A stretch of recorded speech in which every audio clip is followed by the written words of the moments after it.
Today we'll talk about how can you disable your recommendations notifications on your Temu app. So all you have to do, so you just go down here, click here on your down here. When you click here on your, it's going to take you to next CPR. Then all you have to do, just go above this sign, click on it.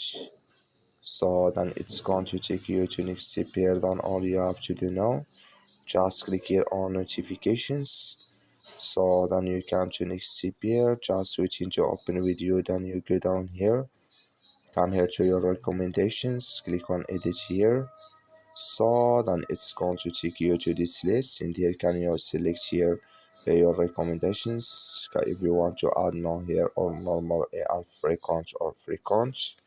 So that's all you have to do. And here can you do it for image 2, you just swipe this and it's going to add video. That's all. Thank you for watching. Don't forget to support us by like and subscribe.